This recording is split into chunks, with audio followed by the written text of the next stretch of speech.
All right, guys, we are going to talk about Cushing's, and this is a disorder of the adrenal cortex. So, what is Cushing's? Well, it's an increased secretion of cortisol, which is a stress hormone. So, we can think of C for Cushing's and C for cortisol.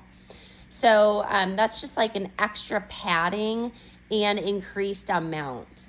Um, just think of too many steroids, or it can also be from either an exposure of too many excess corticosteroids as well. So there is two different types of Cushing's. You could either have Cushing's syndrome or Cushing's disease. So Cushing's syndrome would just be outside cause due to the medical treatment, like we just said, resulting from maybe too much exposure to corticosteroids. So that would be the syndrome of Cushing's. And if you have a medical treatment that is causing too much excess of steroids, that could be like prednisone, or any type of glucocorticoid therapy, and then that would just cause you to go into, or could cause you to go into Cushing's syndrome. If it's Cushing's disease, this would be an inside source. So this is where the body is actually producing too much cortisol. And remember that cortisol is that stress hormone. And that is like the pituitary gland that is secreting too much ACTH. So some signs and symptoms, I like to use the acronym STRESSED, and that's just a little bit of an easier way. So you can write the word stressed out and then just label each one of those letters with a sign or symptom. So S would be for skin is fragile. T is for the truncal obesity. And most of these times, these patients are going to present with really thin arms and legs. R is for round face. It's going to present that moon face. And then also women and men can have reproductive issues. E for ecchymosis, which is that fancy word for bruising. They may also have elevated blood pressure issues, so that hypertension. S is for striae, which is also a fancy word for stretch marks. That striae would be found on the extremities and abdomen, and that's going to present as purplish in color. They may also have the S for high sugar, which would be also known as hyperglycemia. E for excessive body hair, which is called that Hirschism. And some may also think of that as like a hairy bodysuit, especially for women. They're going to present with like a masculine, hairy appearance. D for dorsal cervical fat pad. So that's going to be more of like that buffalo hump, and also depression. Some other things is that they could have thinning of the hair, and red cheeks, also acne.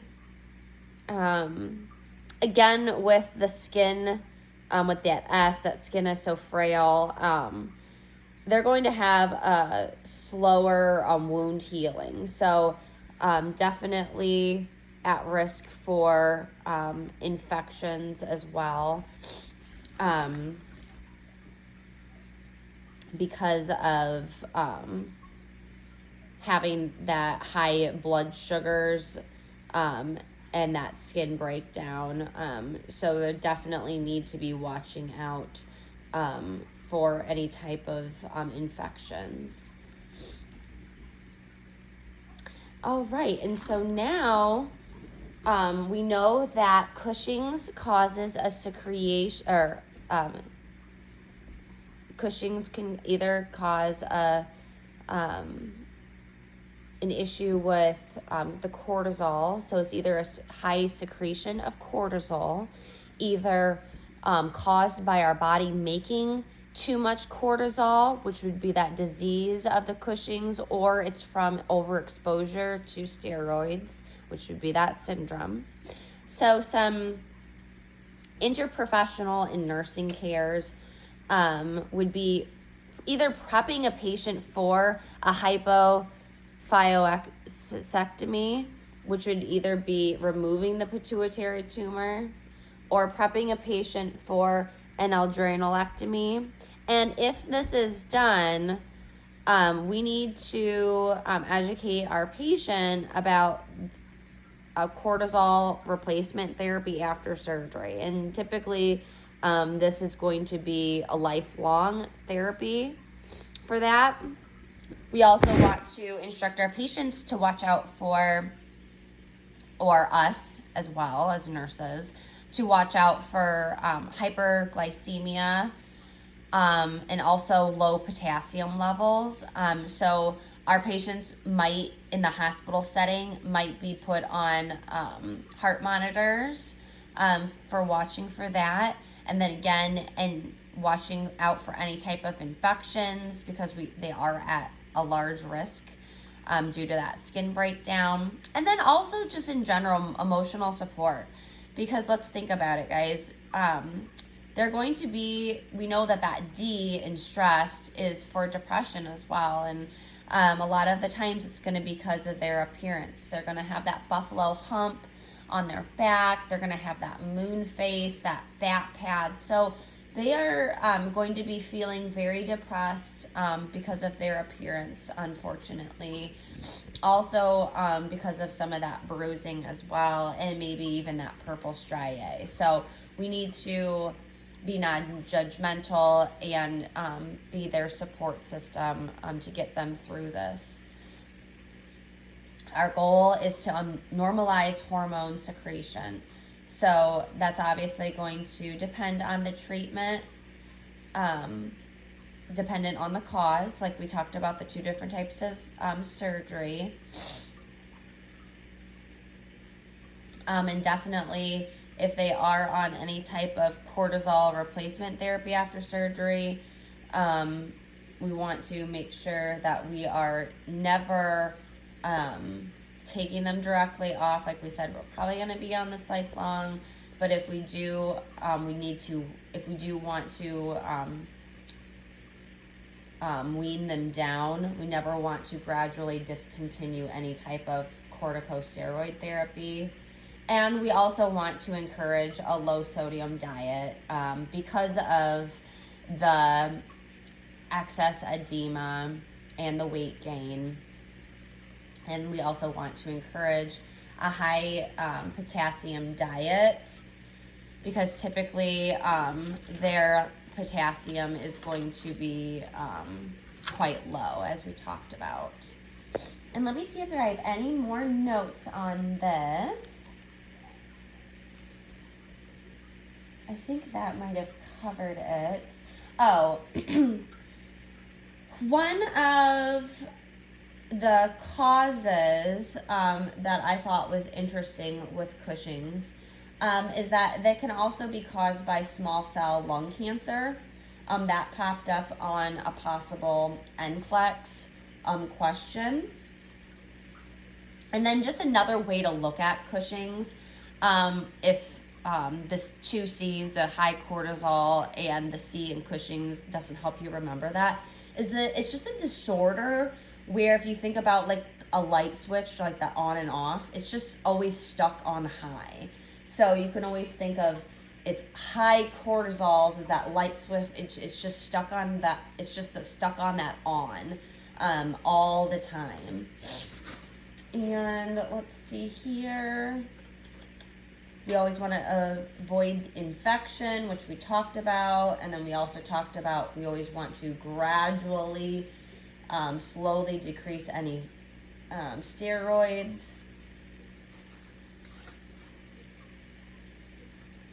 Okay, I think that is it for Cushing's.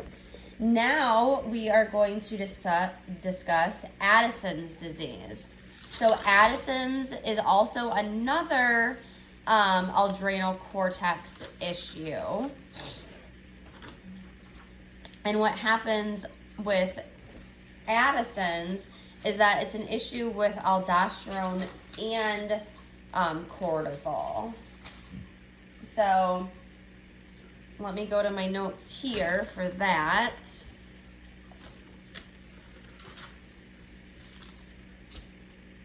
So Addison's is a low or hyposecretion of cortisol and aldosterone.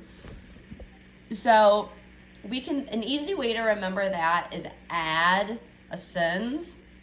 It's like an extra steroid hormone. So that's a good way of thinking that Addison's is 2, so we've added another hormone to this mix. So it's aldosterone along with cortisol. So it's low levels of both of cortisol and aldosterone. Typically, this is caused by an autoimmune issue that's causing the body to attack that adrenal cortex, and that can be due either from cancer, tuberculosis, trauma, or any type of hemorrhaging. And another way to remember the signs and symptoms in a mnemonic would be from steroid. So just think low steroid hormones from that, aldosterone and cortisol. So S would be for sodium and sugar, which is very low. They also can have cravings of salt. T for very tired and weak. They may also have electrolyte imbalances, which is going to cause hyperkalemia, which is that high potassium and high high calcium levels. They can also have reproductive changes within the male and female. For the O, we're going to think of just LO, low blood pressure. And we know with the low blood pressure, that can put that patient at risk for a shock as well. So we want to be looking out for shock signs and symptoms, especially when we said that one of the causes could possibly be from hemorrhaging. So we're automatically going to be thinking hypovolemic shock. I would be for increased pigmentation. So that's going to cause that brownish hyperpigmentation. And then D for diarrhea, nausea, and depression. And again, that's could also go along with that hypovolemic shock, because we're going to be having, that patient is going to be depletion in fluids, especially for that diarrhea and nausea. Also going to be putting that patient at risk for some metabolic issues as well. So let me look at my extra notes on that issue too. So we talked about that bronze, brownish hyperpigmentation of the skin. We talked about that GI disturbances from that diarrhea and nausea. We also talked about that patient is going to be having a lot of weakness, especially in their muscles. Definitely that hyperglycemia from that low sugar. They're going to have weight loss. So these patients are going to present as very skinny, gangly type of individuals. They can also, along with that low blood pressure, have postural hypotension. as well. So those are some things to consider. So we know that Addison's has a low secretion of those two hormones, that cortisol and aldosterone. So some nursing interventions in interprofessional nursing care. So we want to monitor that patient for hypoglycemia and hyperkalemia. Also administering hormone replacement therapy, like replacing cortisol with maybe prednisone or hydrocortisone.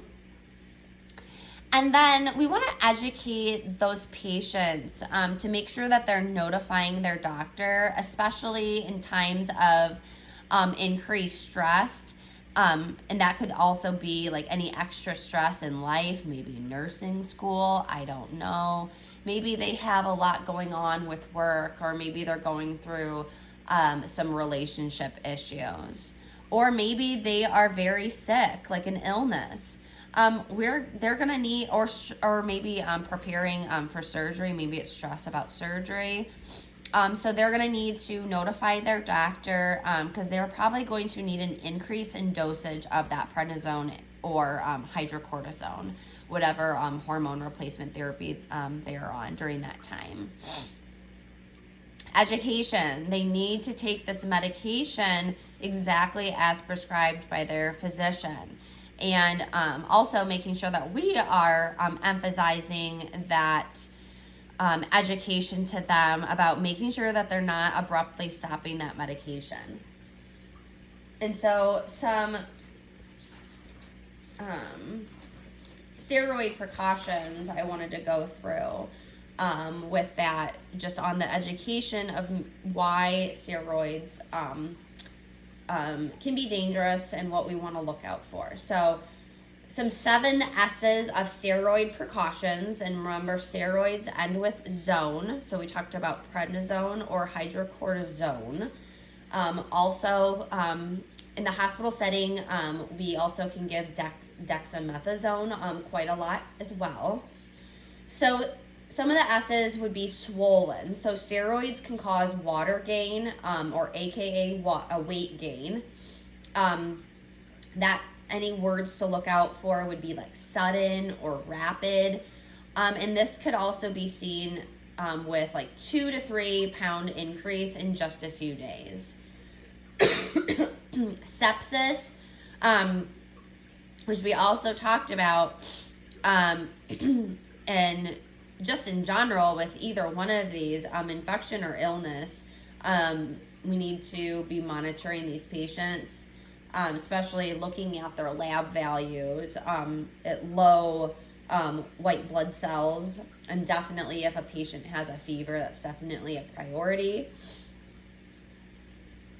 Anytime somebody is on a steroid, whether if it's prednisone, hydrocortisone, dexamethasone, any one of these, you're going to have an increase of blood sugar. So we need to be educating our patients that even though they might not be diabetic, we need to be taking their blood sugars and monitoring them while they're on a steroid.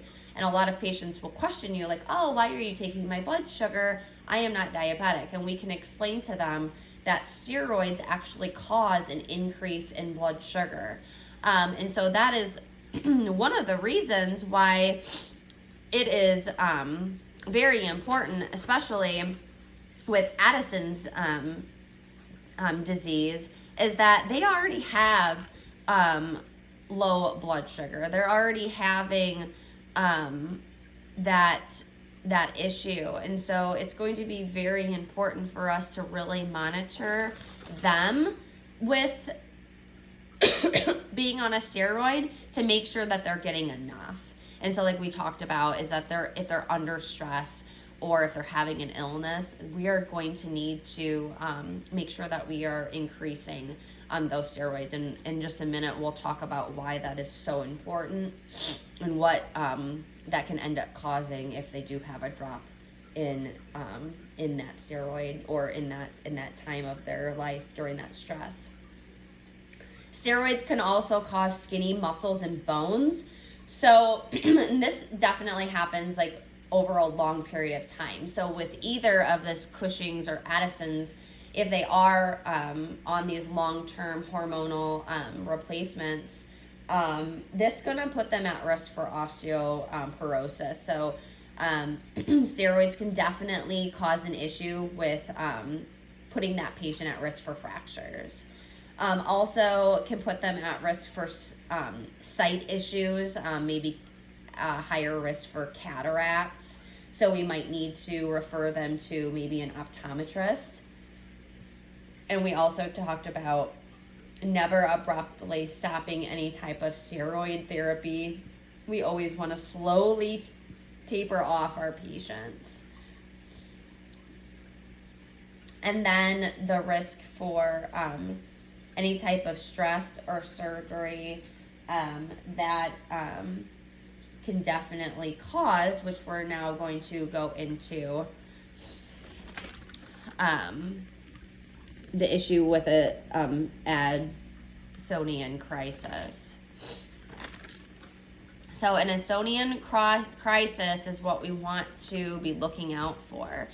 And this happens if a patient hasn't been taking their medication, or maybe they just don't have enough dosage. And so they might not have enough dosage for what their body demands require, or maybe they're under so much stress that they're just needing an extra, they're under so much stress that their body is making very little cortisol levels, or they have very little cortisol levels left in their body. So it's very low and it's very life-threatening. So we want to think about the 5 S's. And so the 5 S's would be for S for sudden pain, especially in that abdomen, back and legs. S for syncope. So we think about going unconscious, that would be like that dizziness, fainting for that syncope. So them going unconscious. S for shock, which we talked about that shock earlier. S for super, super low blood pressure. Again, that could also be linked with that shock signs and symptoms. S for severe vomiting and diarrhea and headache. So Addisonian's crisis is basically an exacerbation of Addison's disease. And this is all stemmed from a super, super low level of cortisol levels, either by that increased stress, which maybe they didn't let their doctor know. That they were under a lot of stress. Maybe they are really sick and they're having that illness. They're going through something major in their life, and their body cannot compensate for that with that prior or that current dosage of that steroid therapy, and they need that increased level, and they haven't contacted their doctor about it. So this is what ends up happening. They end up going into this crisis. So they're having an exacerbation of all the signs and symptoms we know of Addison's. We know that can cause shock. We know that they're going to have low blood pressure. We know that they're going to have vomiting and diarrhea. But now it's exacerbated. Now it's extreme. Now it's super low. Now we're talking about severe. So look out for those words and those terms. This again is life-threatening because that body is making very little cortisol levels, and whatever, if the patient is taking medication, that prednisone therapy is not enough to keep up with that body's demand, or maybe they're just not taking it at all, or they haven't been taking it the way that they should be. So we need treatment ASAP of IV cortisol stat. And that might be called solute Cortiflex, and then also IV fluids. And so we know that the body is making low blood sugar, so they might need some D5 normal saline. And then another thing just to consider for just general Addison's for nursing interventions is that for replacing that aldosterone, so we talked about helping to replace that cortisol levels with either that prednisone or that cortisol. But how are we going to replace those low levels of aldosterone? Well, that might be with Florinef medication. And with Florinef, we need to make sure that patient is consuming enough salt in their diet. So not really increasing any salt, but just normalizing that they need to have salt in their diet.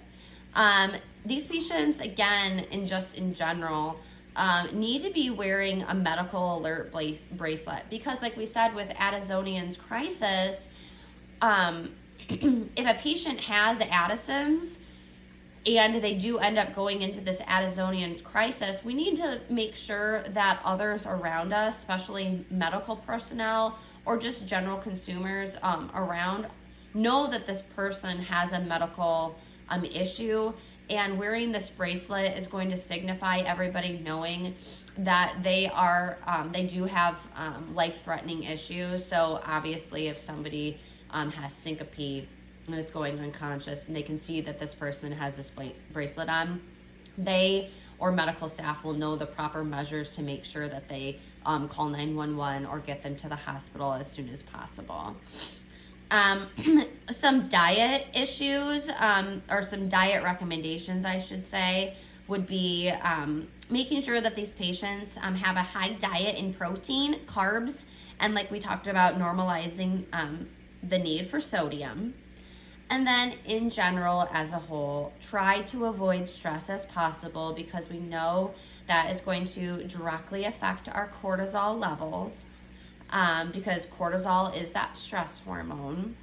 Also, try to avoid illness as much as possible. So again, that can just go into the whole education about making sure that they're taking their proper vitamins, making sure that they're eating a healthy diet, staying updated on their vaccinations as a whole, maybe staying away from, certain crowds during times of, seasonal sickness, with the flu or any type of influenza, COVID, respiratory issues, just to be mindful of that.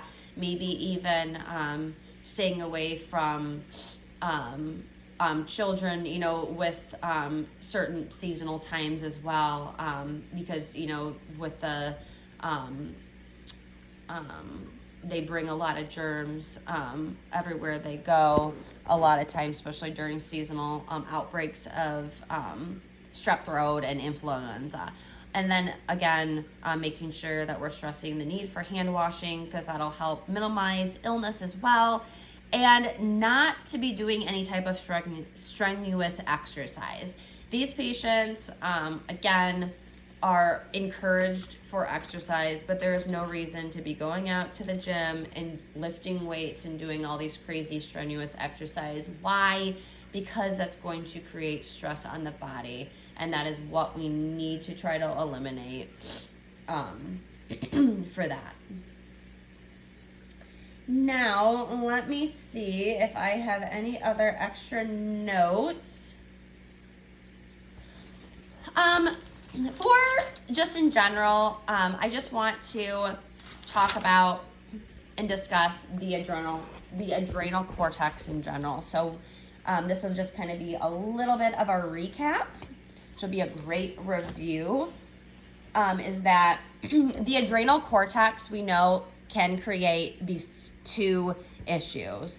We're either having that Cushing's or that Addison's disease. And we know that the steroid hormones are made up within the adrenal cortex, that aldosterone and cortisol. But what is the function of the adrenal cortex?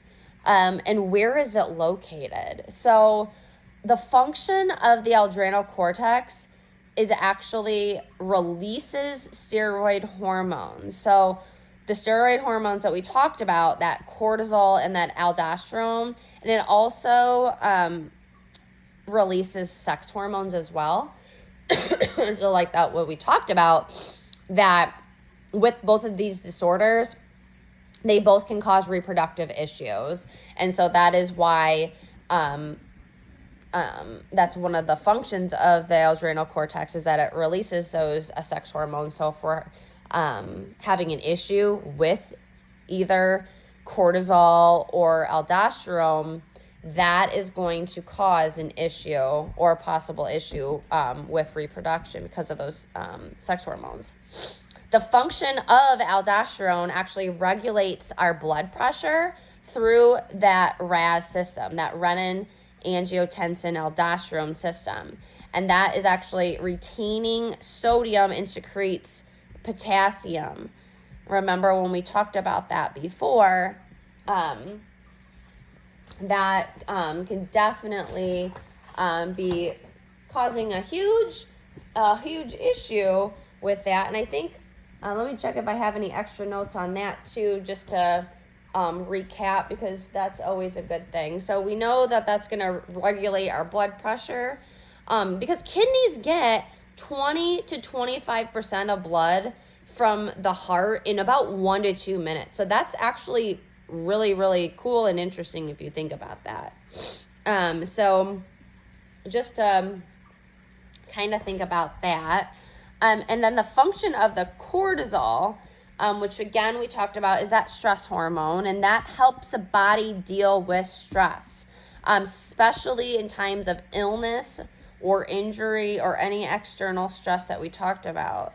And it also increases blood glucose. So remember we talked about how we need to be monitoring that with glucometers.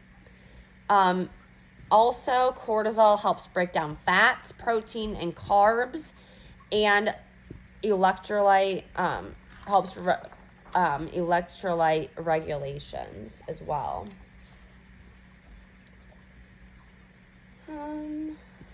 Check, make sure I don't have any extra notes on this.